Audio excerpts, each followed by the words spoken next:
Who?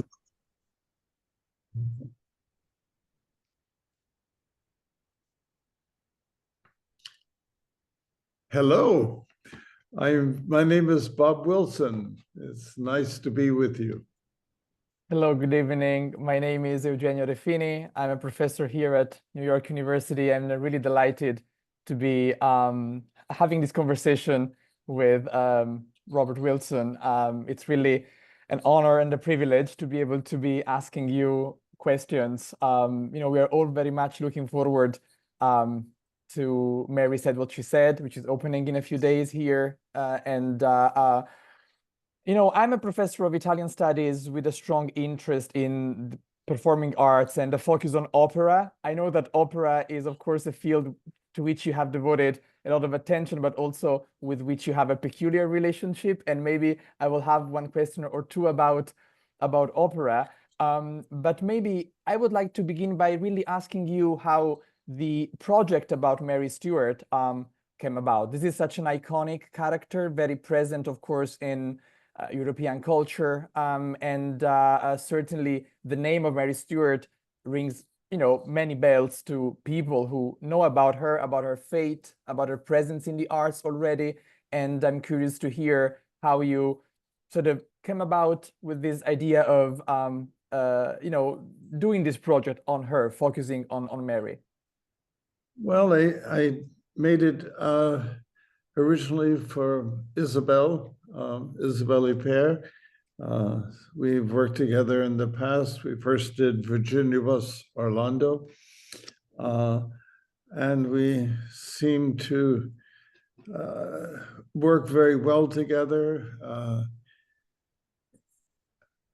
And I know she had played the role of Marie Stuart in the past, and I thought to work with her on making a production with her based on the life of Marie Stuart, and I wanted to do it in a different way than which she had been directed before. And I wanted to work with Daryl Pickney, with whom I've worked on numerous productions. And I had done Orlando, Virginia Woolf with Isabel and Daryl. And so I asked Isabel if she would be interested, and she said yes, and we developed the project together. It's so interesting because, of course, this has been a very productive, I guess, collaboration, certainly on the sort of part of the audience. That's what we feel. And since you have been mentioning the question of adaptation, I think this sort of raises a number of questions. And one which I would like to ask is whether the previous Marys have been sort of playing a role in the way in which you have approached your own Mary. And of course, I guess the main example would be that of Maria Stuart by Schiller. But of course, Maria Stuarda as an opera comes to mind. And if I'm correct, the earliest Italian plays on Maria Stuarda really date back to just a couple of years after the death of Mary Stuart, which means that she has been really popular on stage for a very long time. And so I'm wondering whether these other Marys, have been haunting in any way your work, or were you able to just sort of start from scratch working on her? No, I started from scratch. And my particular way of directing is unlike probably anyone else. And so I first staged the work in full costume, makeup, and light, without a text. So the whole thing was directed in time-space construction visually, and with almost no scenery. There's one prop, it's a single shoe. And based on the hour and a half staging in silence, of which parts of it I did myself just to get a feeling. What would it be like to take half an hour to start far away from the audience and get closer to them in a half an hour just walking? And then what would happen after that and what was happening. So it was staged visually. And then I added text, and then we added music and sound. But it was staged first just in terms of an image. And so in my work, what we see is what we see, and what we hear is what we hear, and they don't always have to illustrate one another. So without really having too much thought in mind, the staging, how it would relate to a text, that came later. And my work is basically a time-space construction. And in working 50-something years in the theater, I've never told an actor what to think. I don't talk about meaning. So they're given formal directions, more interior, more exterior, quicker, slower, rougher, smoother. My work is formal. I hate naturalism on stage. I think it's a lie.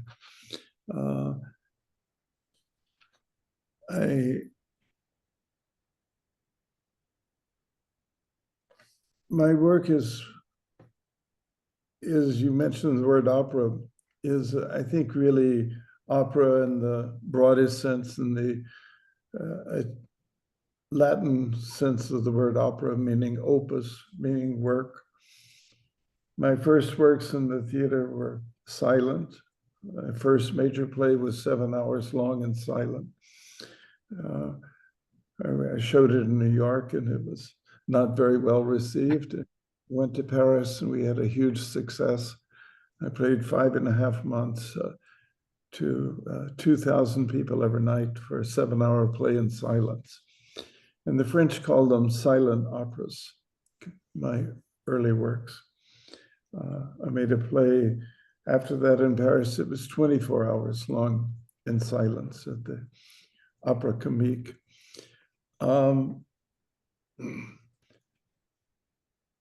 Daryl writes a text that to me is freeing. It's something that you can freely associate with. Isabel is unique, and one of the few actresses or actors I've ever worked with who can think abstractly. So one of the few actresses I know that wants to, from the first day, to be in costume, wants to be in makeup, wants to be in light.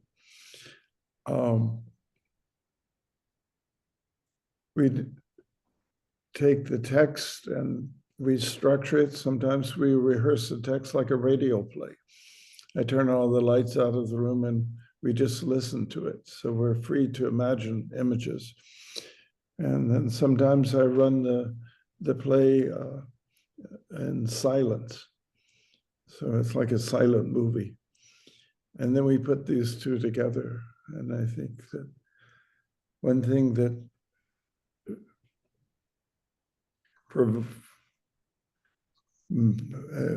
compelled me to work in the theater is that I didn't like it. And that I didn't like what I saw. And what I saw was always seconding what I heard. And they call it theater decoration when they burn the schools of theater decoration. We don't need decoration in the theater. It should be architectural. And so Isabel fits into this world. I mean, she does many different productions with different directors, but she's you can tell her to be cold, and she's not offended because she knows when she's cold, she can be hotter. And she's given a very strict form, and in terms of where to be on stage. As a film actress, she is conscious of light and knows how to work in light and work with light. The first days of rehearsal, I spent just lighting her. So before we had the text, before we had music or anything. So light is not most productions, they do it 2 weeks before you open or something. So it's an afterthought. Light for me is the first thought.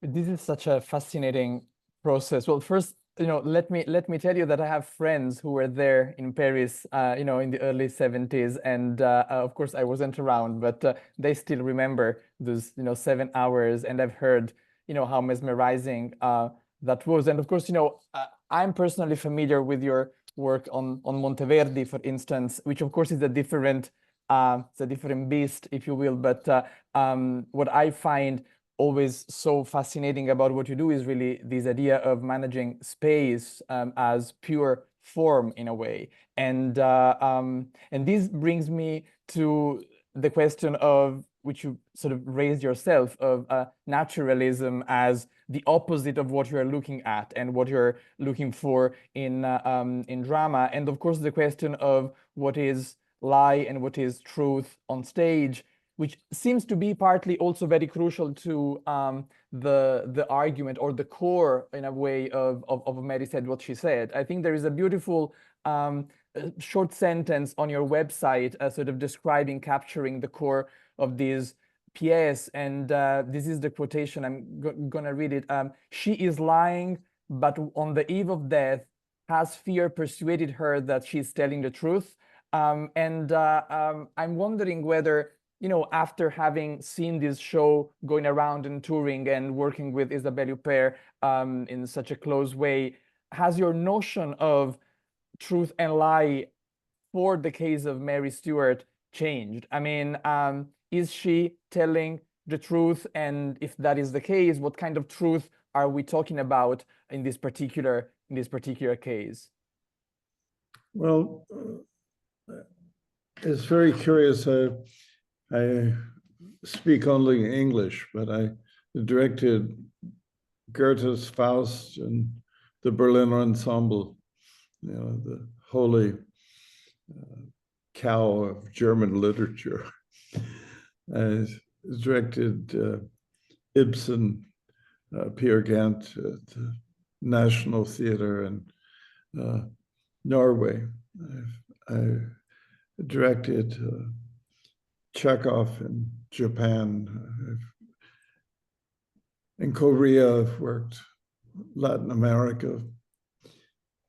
And sometimes I tell the actor, I don't believe you. So truth is something felt, and is something inwardly felt. And most theater that I see is outwardly portrayed. An actor is trying to be naturalistic in their expression, but to me, to be on stage is something artificial.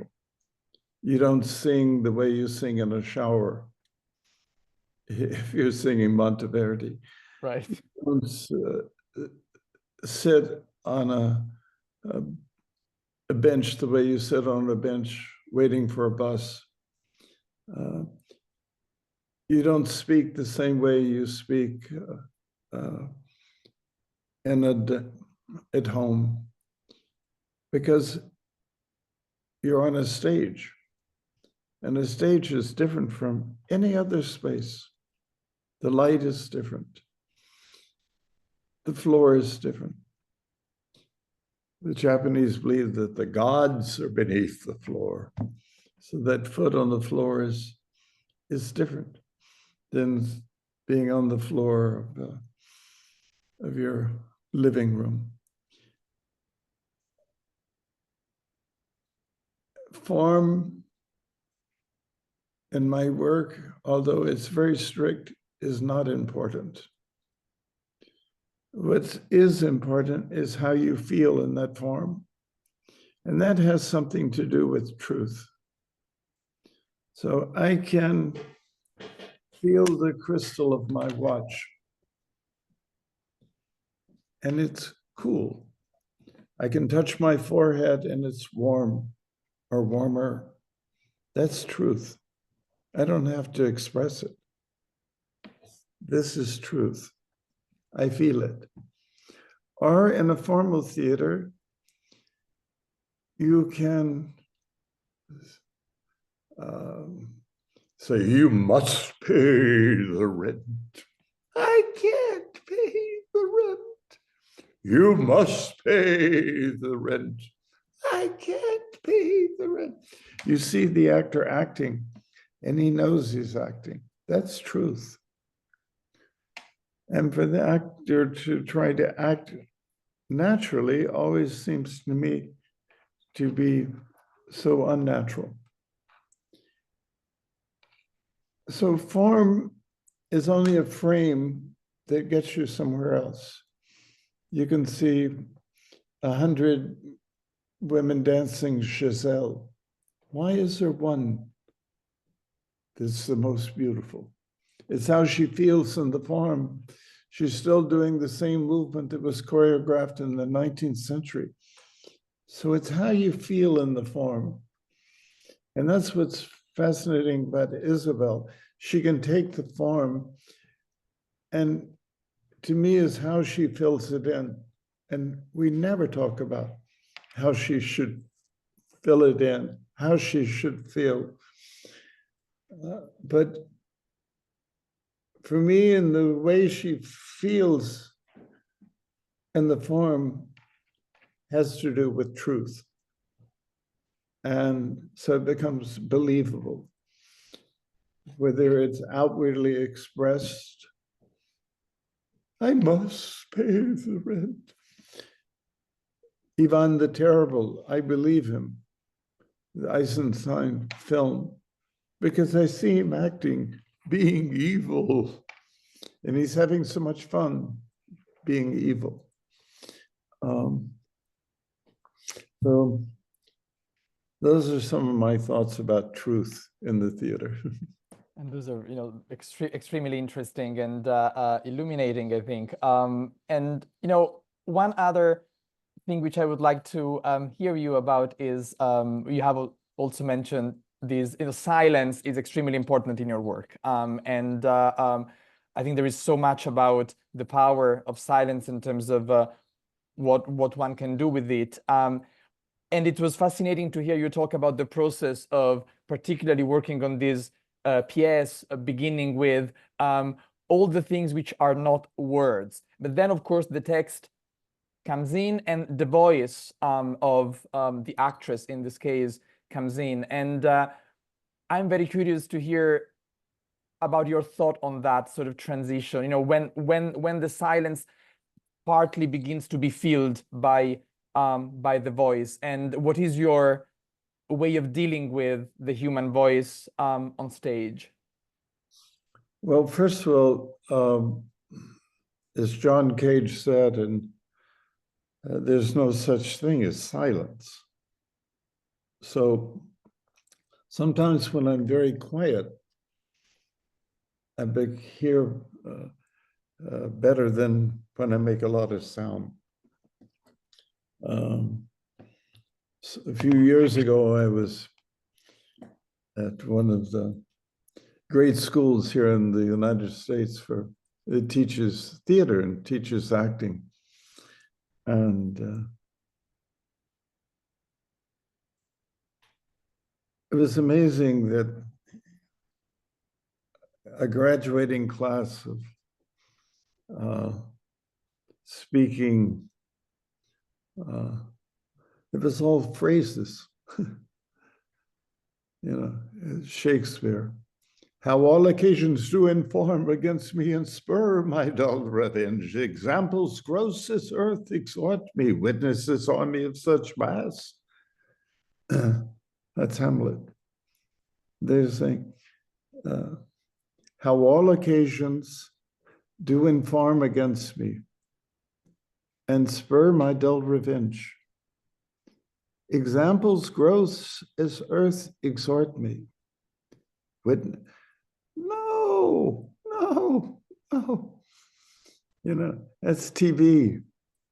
That's Broadway. Go to the Broadway shows tonight. It's stop, start, stop, start, stop, start, stop, start, stop, start. So Einstein said, when he was asked to repeat what he just said, he said, there's no need for me to repeat what I just said because it's all the same thought. So if we're listening to the silence and you begin to speak, sound will just continue. And if you stop speaking and start again, the line doesn't stop. There are no stops in theater. It's only go. So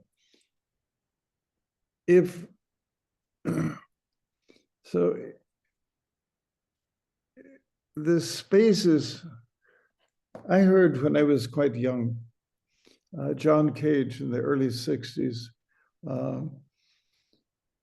he did his lecture on nothing. I am here, and I have nothing to say.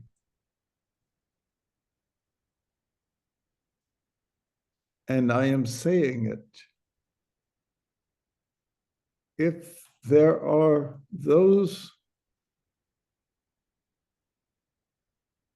who want to leave at any moment,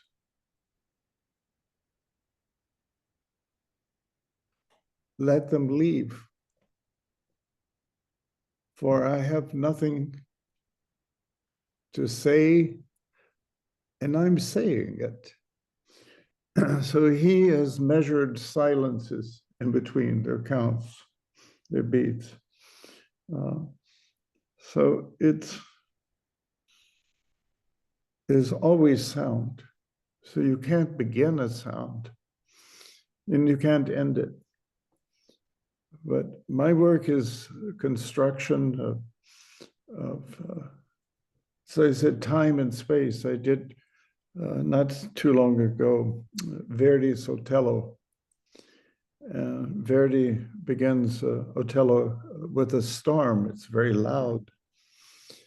And I began with a silent film, 7 minutes long, of a death of an elephant falling to the ground slowly.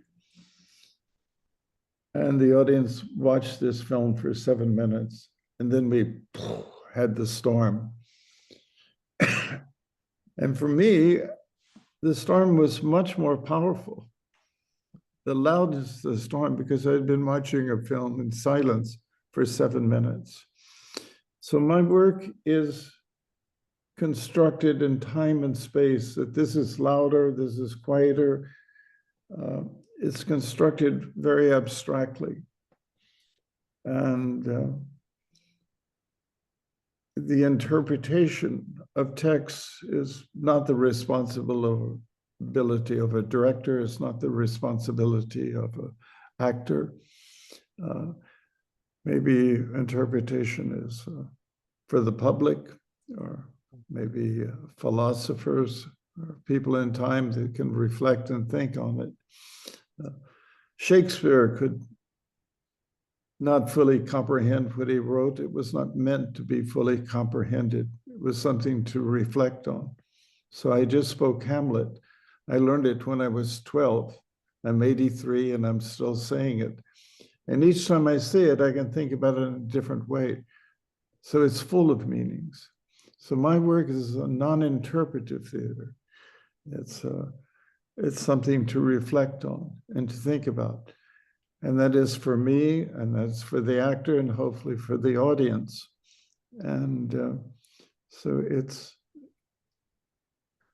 interpretation, to me, reduces a work. Ideas will reduce a work. It's better to have no idea. And let the audience come to the piece for their own reflections. Otherwise, I have to go to the theater and figure out what this director was thinking about. I have to then figure out what the actor's thinking about before I have my own thoughts. Yeah,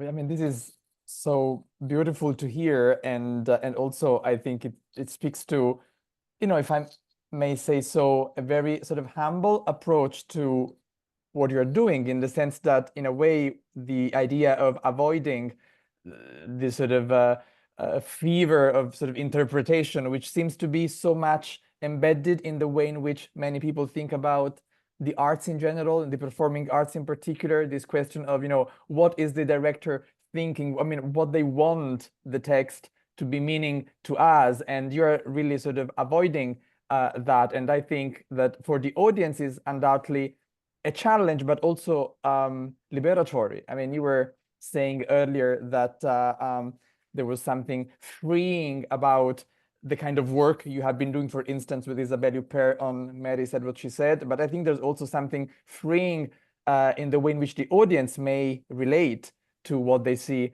on stage. And this brings me to another question. I'm always very curious to read reviews. And of course, I mean, I know that, artists not necessarily pay much attention to them. It really depends. But I was struck by a recentish review of When Mary Said What She Said played in London, and I think it was the reviewer on The Guardian. They wrote that the play, the pièce, was directed, and I quote, more like a libretto than a play. And they were also making reference to the fact that, of course, the tempi of the pièce were in this kind of counterpoint with the orchestral score of Ludovico Einaudi. And of course, this is the reviewer reading the play and coming up with their own interpretation, which might be totally off track. But I was struck by this notion of a difference between directing a play or a libretto, and I'm not sure that that really sort of applies to the way in which we have been talking about drama with you tonight. And so I'm wondering whether you have thoughts about these ways of distinguishing things. Maybe they are preposterous. Yes, I mean, I constructed audially so that it's how one thing supports the next thing. If you have a table and a tablecloth, and you pull the tablecloth away from the object on the table catches it. So it's supportive dialogue, or it's how one moment then supports the next. And so that is consciously constructed way music is. It's all music for me, theater. It's all dance. And the more mechanical you become by repetition, the freer you are. So Charlie Chaplin, sometimes there were 250 takes or more of a scene. So the first time you do something is free. For me to repeat that takes many hours to go, where did my hand start? Where did it go? How did it go down? To learn it, to be free again. And we were never free of learning. You know, you can start playing Mozart when you're 2 and you can be 82 and you're still learning to play Mozart. But maybe the more you do it, the freer you are.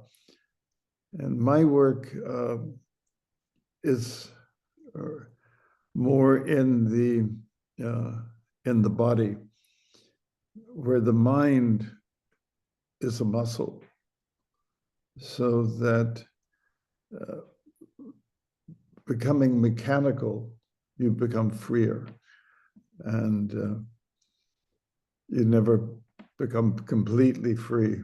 But so the amazing thing about Isabel, she will go over and over and over and over again the smallest detail until it's more in the muscle, the doing it.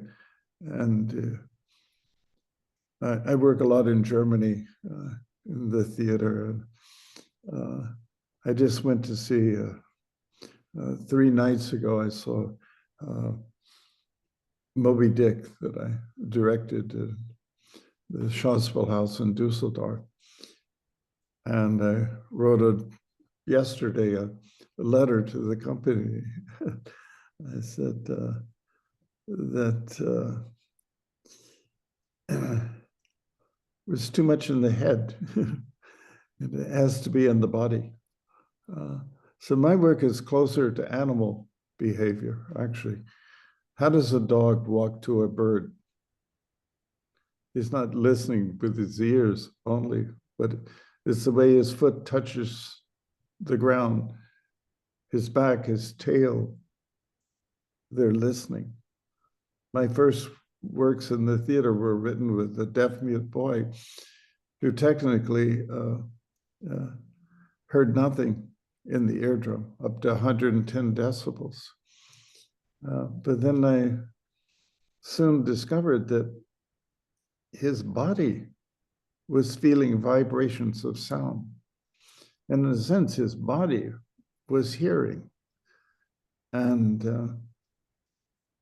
so the muscle of the body is a mind. And that's what's most important in my work, is that look at it. How does a grizzly bear look at you? Kleist said, a good actor is like a bear. He'll never move first. He'll wait for you to move. Right. I mean, this is a wonderful example. And maybe one last question, if I may, which kind of, I think, connects with what we have been saying so far. I mean, I know that, of course, ballet, and we mentioned dance and ballet, have been very important to your, I think, sort of your own training as an artist, your own sort of appreciation of the performing arts, and the question of the body as something which gets free together with getting mechanical is, of course, partly connected to what happens in a ballet. And I would love to hear maybe a couple of thoughts about this connection, because I know that this is really something which has been running as a thread across your work. And of course, it comes to the fore, I think, even in the Mary Stuart pièce to some extent. Well, yes. I mean, I had Isabella said, can you take a half an hour, just walk in one line, not speaking, or then how do you take that half hour and I turn all the lights off and I hear you just speaking? And can they both be independent? Then can you take this dualism and put it together? The way I said, like in a radio play, in a radio play, your mind is free to imagine what does the character look like? You know? What does the room look like? What does the dress look like? So the interior visual screen of communication is boundless, is free. If I turn the sound off right now and I just look at you, I begin to see things that maybe I don't see when you're talking or I'm speaking. If you turn the sound off of the TV and you look at Richard Nixon, you knew he was lying. The body doesn't lie. Yes. I mean, I think this final sentence, I mean, could be really, you know, our sort of closing point here. The body doesn't lie. I think sort of it really captures so many of the things which we have covered. And I would like to thank you for, you know, such a generous conversation, which I think it's such a treat to be talking to you. So I'm really grateful for this opportunity. Okay, thank you. It was nice speaking with you. Thanks.